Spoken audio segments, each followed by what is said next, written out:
ജോലിയില്ല, കല്യാണം കഴിച്ചിട്ടില്ല, ആരുമായി ഒരു ഗ്രൂപ്പിലെ സഹകരണവും ഇല്ല. ഒരു ഉപകാരമില്ലാത്ത ഒരു ജീവിതമാണത്രേ.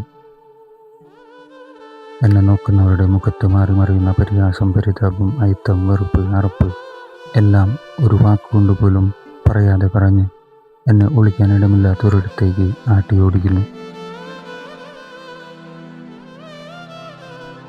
പരിചയക്കാർ ഉണ്ടായേക്കാവുന്ന വഴികളിലൂടെ മുഖമറച്ചോടി ഒടുവിൽ നഷ്ടപ്പെട്ട് ചെന്നെത്തുന്ന വഴികളിലെ അപരിചിതരും അപരിചിതവും എനിക്ക് വലിയ ഒരു ആശ്വാസമാകുന്നു.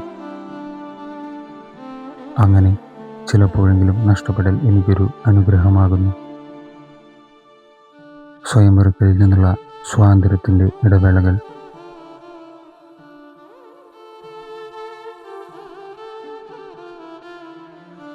പരിചിത ഇടങ്ങളിലെ പരിചിതരും അവരുടെ ക്രൂരവിദ്യകളും വിലയിരുത്തലുമില്ലാതെ അപരിചിത ഇടങ്ങളിലെ അപരിചിതരും അവർ എന്നോട് കാണിക്കുന്ന വിചിത്രമായ ദയയും അപരിചിതത്വത്തിലെ ഒരു സുരക്ഷയും അല്പനേരം കൂടി ഇവിടെ തുടരാൻ എനിക്ക് പ്രതീക്ഷയാകുന്നു.